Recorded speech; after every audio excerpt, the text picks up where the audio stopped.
Hello there, a very warm welcome to all our viewers and welcome to the program. And today we have with us someone who needs not much of an introduction. And if I might say something about her, she is a fashion icon, an entrepreneur who has changed the fashion industry of this country, and also a philanthropist, but lately known for the love of her dogs and love of her towards the environment. And she's none other than Otara Del Gunawardana. Welcome to the show, ma'am. How are you doing today? Good, thank you. Good. So, without much further ado, I'm sure you two would like to cherish your memories back down there in the lane where you started off. So, even our viewers today would like to hear your story, that is your childhood. If you may say something about your childhood. My childhood? Long time ago.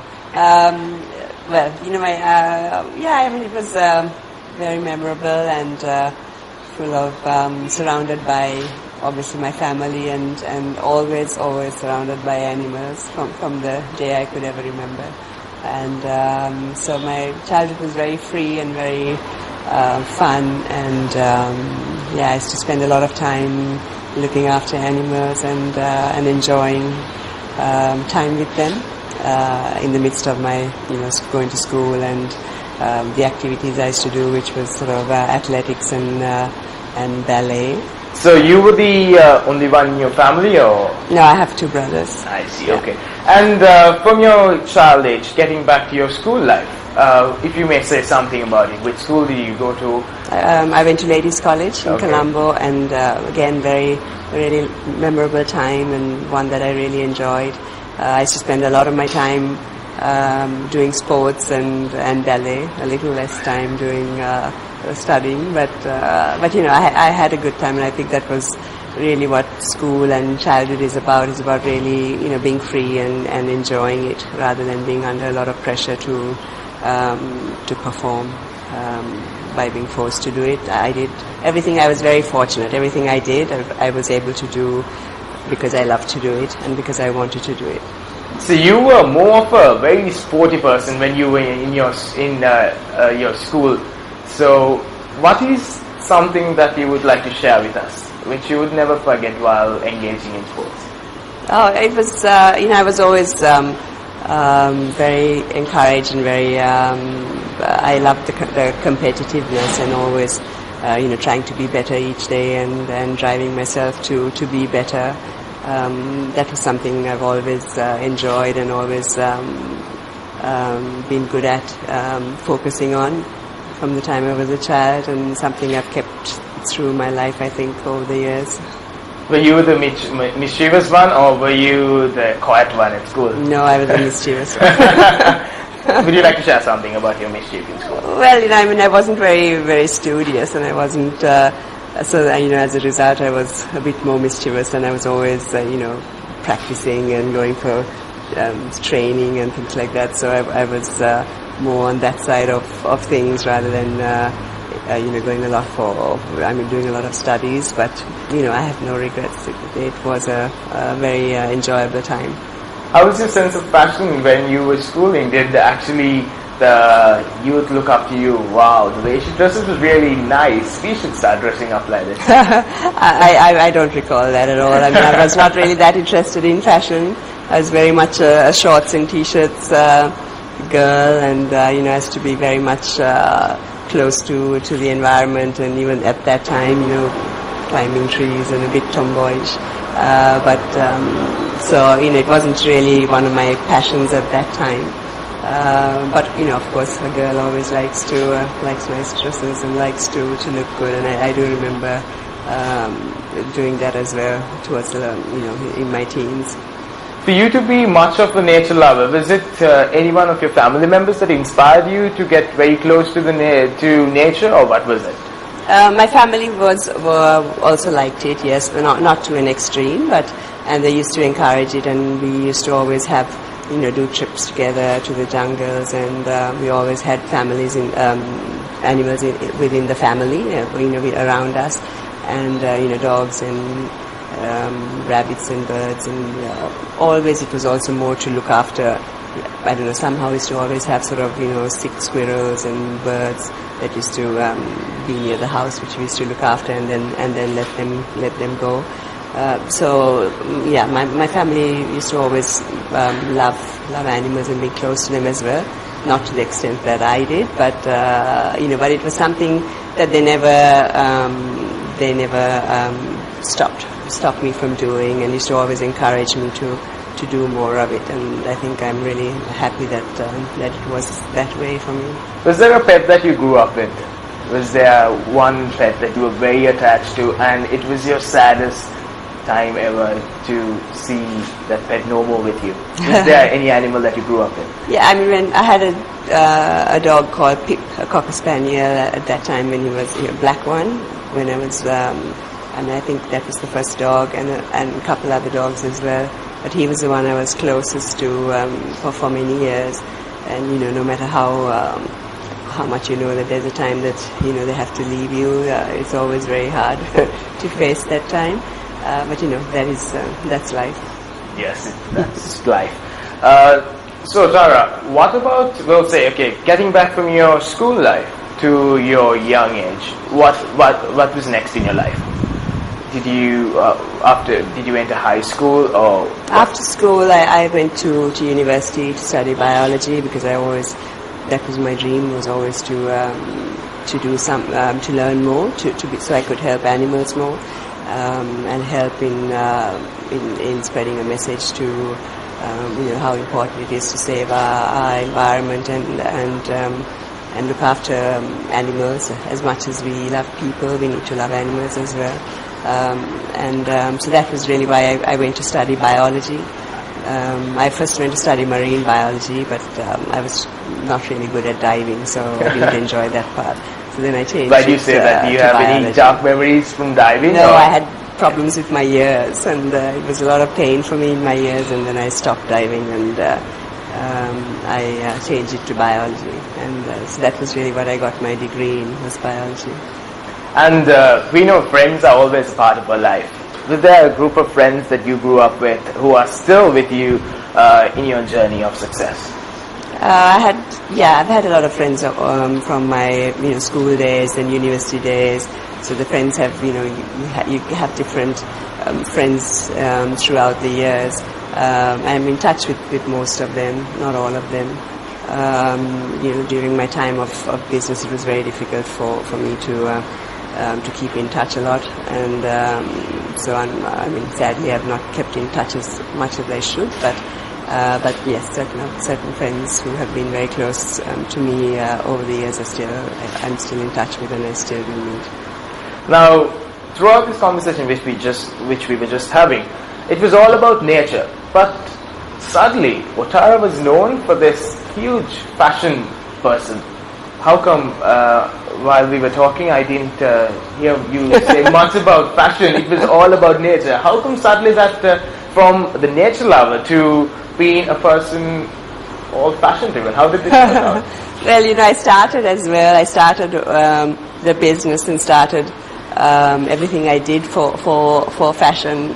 I started it to raise funds so that I could do more with animals and do more with nature. Before getting back to Odell, that's later on. I have a lot to ask you about that. But then before that, I would like to ask, how did you start? What were the roots of fashion in your life?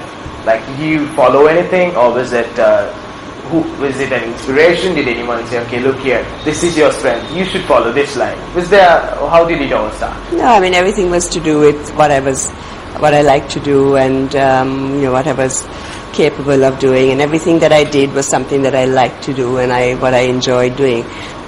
People will give you, advice and can tell you different things, but at the end of the day, it's what you like to do that really matters, and really what you should be doing. You can't do what other people want you to do.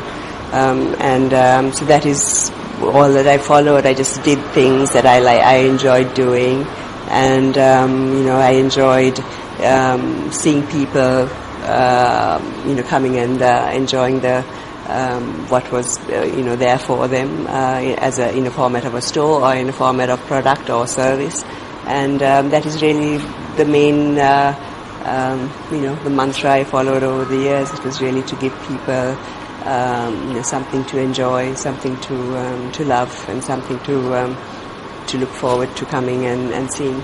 So you started off drawing your own designs, and then was it that, or were you a model yourself?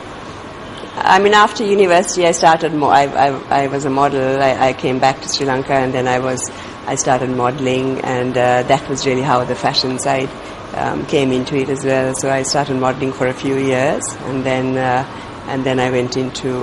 Then I started doing this business just as a part-time hobby, and selling to my to my friends and family and people and the models at that time. So now everyone knows that you started off selling goods in the back of your car. But whose car was this? Did you buy this yourself, or how did it, because everyone knows you started it off like that, but no one knows whose car was this?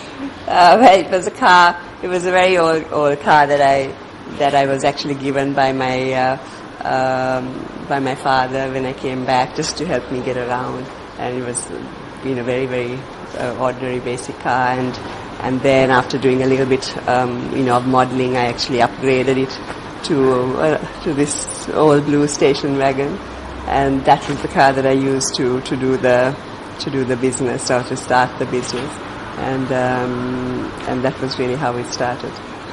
A person who sells goods in the back of a car to a huge store, what's the success like this? It's a long journey. It was a long journey. It wasn't. It took a while to come to that, and a lot of hard work and a lot of reinventing and creating and developing, and a time that was really something I truly enjoyed, and so I'm the whole. I mean, what I really liked doing was doing more each day, and that's something I still enjoy, to do something that can make a difference and can make a change, for the better every day. And I hope, that's what I love to do. So, do you miss it at one point in your life? Do you still feel like, wow, I miss that pressure which I used to have back then? No, I still have the pressure because I'm still involved in in fashion, in business, and so I just have do more of work for animals as well. But I still do both, so I don't miss it. Yeah.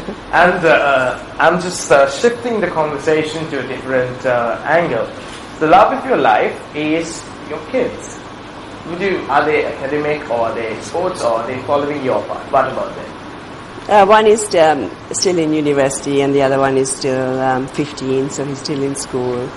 And I'm not sure which path they will follow, and there's no pressure from me on them on anything particular that they should be doing. They should do what they love to do and what they enjoy doing, and I hope they themselves find the right thing that for them to do. Obviously, I can guide them and give them my thoughts, but really at the end of the day, it's their choice, and I hope all I want is for them to love what they do and enjoy each day. Are they nature lovers as well? Yeah, they are. Probably not as much as me yet, but yes, they are. So you are a woman that most look up to. You have grappled your way through thin and thick. What is the secret? Was it an easy task managing your family life and your business? Was it an easy task? Well, I guess it for each one, easy and hard is different scales of the spectrum. But I can't say it's easy, and I don't think anyone should want an easy life anyway. Because really we're here to do on this earth, to do as much as we can and to contribute as much as we can, and that's what we all should be doing. But to do it, to make sure that we're doing that, to give people better lives, to give animals better lives, and to contribute, all that we can in a good way. And so I mean, it has been difficult. It's been great. It's been wonderful, and it, that's life. It just goes different levels of up and down, and but everything is there to be for a reason and to be enjoyed, and you just need to have that mentality, and you can really do a lot more that way. This is my story, and there is a message that I pass down to you. What would that be to the women? I mean, you can be whatever you want to do, you can achieve. But it takes hard work and commitment, and which I'm sure people know. And but you need to have dreams. You need to have goals. You need to have things that you want to achieve, and everything shouldn't be revolved around what is in it for you. For me, I mean, I try to make it as much as possible what's in it for everyone else. I think that's really important. So that it's not all me, and I. It should be what everyone else, how everyone else can benefit around you. And I think those few things should really make you do what you would love to do and like to do in life. Otara, from the huge buzz in the business world to mere silence, you have to say something about this. Were you finding inner peace? What was this? It's just a change, Were you finding inner peace? I think everything is about being. Doing things that everything. There's a change always with everything in life, and it can't be the same every day. And all through your life. And if you want to if you want to do something different, you have to make a change. And change is scary for a lot of people, and for me. But making a change is really where you can do something different, and I don't think there's. I think it's a good thing to do. It's a very difficult thing to do. It was a very, very difficult decision for me to make, and a very difficult change to make. But I'm happy I did it, and I look forward to to what I want to do in the future. And so it's. I have no regrets. Was it sad to give away the big baby? I would call it that, the big baby, to give away that. Was sadness within you, or you thought it's going into safe hands? Sad, yes, but you tend to stay very attached to things in life, and I think being very, very attached to things is not very good for you.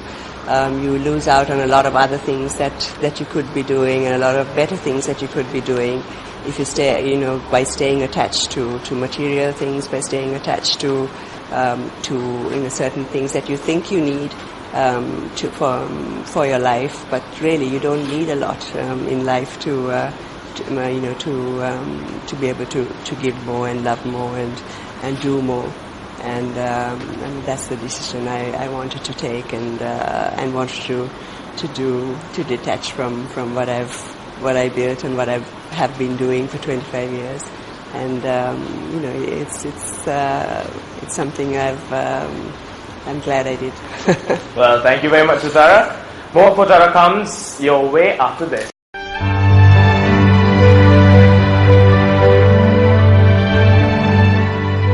Welcome back to the program. Otara, now before the break we were just talking about your fashion role and how your life changed from the big business to something else. And now we are going to talk about something which you would find very comfortable to talk about, and it's none other than your brand yourself, Embark. And well, I guess we have someone very special with us in the studio right here, and the brand Nico. Otara, would you like to bring Nico in for us? Nico, come. Hi, Nico, come. Yes, and that is Nico, and I'm sure all of you all know this. Hey. And yes. Nico.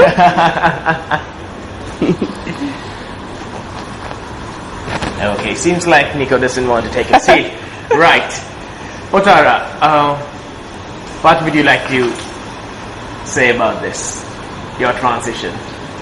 I mean, Embark is now almost 8 years, so we've been. It's been a brand, and it's been the work we do has been happening for almost 8 years now, the focus on street dogs was because I felt they were sort of unwanted animals and uncared for, and nobody really gave much of a thought to street dogs, and really they have so much to offer, and they're such such wonderful dogs, and I know everyone who's had a street dog and owns one would agree with me. If I might ask you, out of all animals out there, why dogs? Well, I mean, I love all animals, and I do care for all of them. But I picked Embark to focus on dogs, which was homeless dogs, because I just feel that there was a big need to care for them more and to give them more prominence and to give them an importance as well in society, in our country. And we should be proud of them, because they're so they really have a lot to offer, and they have a lot of love to give, and they're very, very special, and yes. And really they should be treated that way. You got into this field of charity. What was your aim? Do you think that it would actually drive the people of Sri Lanka? Yeah, I mean, I wanted to make people see how wonderful they are, and to love them more, and to open their homes and hearts to them more, and a lot of people have done that, and I'm really happy about that, and there are so many now who want to help and who do so much to help them as well, and and I think that's really, really wonderful, and the more we can do that, the better for them and the better for us. Yes, of course. Well said. Otara, now you bought this whole concept in a different way. Well, you did not leave behind fashion. You engaged charity with passion. Why charity with passion? Do you think that would actually bring about a big change? Yeah, I mean, I think fashion is also about being a lifestyle. You don't wear something just for the sake of wearing it and saying, you're wearing, and just to say you're wearing any particular brand. You wear it because it's a part of you, and it reflects who you are. You don't need a brand to define yourself. You define the brand or the clothes. You don't really need a brand. And for me, Embark is a lifestyle of of love, passion, caring, and that's what I know most people are. So they can live their lifestyle with the brand and with the work that we do, and know that by buying the brand they also contribute to making a change in the lives of street dogs, and really that was really the whole idea behind it, and why the two go together. So your marketing strategy used for this is something very different, I would say, because we don't see much advertising out there on this brand, but it's through social media, and especially the youth have been drawn towards this. Was it your idea that we should follow this path? Yeah, I mean, I think I know the younger generation wants a change, and they do care very much, and they're very passionate about making a change in the future, where it's about not only us, it's about the environment, the animals, and doing good for both, and that really is what we've tried to engage in, to get more people involved in making the change. You can't make a change by yourself, and the more people who are involved and the more people who understand it, the bigger the change we can make. It's all for it's all to do something good. It's not a selfish motive. What's special about Nico, Bandit and Rossi? Well, they're the dogs that really made the change for me. I've had a lot of pedigree dogs over the years, and I was one of many who never looked at street dogs. I used to just drive past them, and I never bothered about them because I had my Cocker Spaniel and my Alsatian, and then one day I saw Nico, and I actually picked him up. I had started Embark maybe about 7-8 months by then, and I actually picked up Nico to give him, to find him a home through Embark. But then, once he came home and he stayed a few days, he never left. And then I realized, how wonderful they are, and how loving and caring and grateful they are, and how much you benefit as well by helping them and treating them. And that's really from where the biggest change came, and really when I decided I really want to spread this message of showing people how wonderful they are, and how we all should be doing more to and not mistreat them. And there's still a lot of ways people hurt them. We see such really terrible things that are done to dogs, so that change we need to do. There's no reason to hurt an animal or hurt a person, and really I hope more people can understand that and make that change. The more love you give, the more love you get. I would say you're a really good writer, in the sense of you quote a lot of stuff. You yourself, a lot of quotes, I would say. Well, one thing that caught my attention was we need a planet with animals and people, not animals and people. Not animals or people. Not animals or people, yes. Yeah. What do you have to say about this? Yeah, what inspired you to come up with all these quotes? Well, it's what I believe. I believe, we're moving towards a world which is very selfish, which I've been a part of as well. Everything you look at is for, what can you gain for yourself, rather than how can you help and do more to change what's around you for the better. I have been, and I still go through things, through stages where you still, that's normal human a way of the way things are. But I consciously now try to make a difference and try to make a change to make it more about about everything else, and how you can improve things, and how you can do good and make a difference for the better. And really that's why I really believe animals came first, and now we cut forests, we kill them, we shoot them, we trade in them. We think it's so there's a culture of thinking it's fashionable to own certain types of exotic animals, and it's not all wild animals should remain free. All you have to do is think about if you see an animal tied up, or you see an animal being hurt. All you have to think about is how you would feel in that position. Animals have feelings, animals have love, animals have fears, just like you and I do, and how can we do that to them? That's really all I think about is how do we hurt them?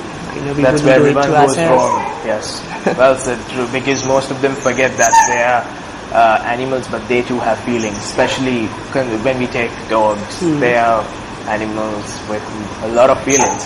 So that's where a lot of people. You go to a zoo. Some zoos are quite well done, but others are still with lions and tigers and bears in tiny cages. Imagine living your life every day in a box.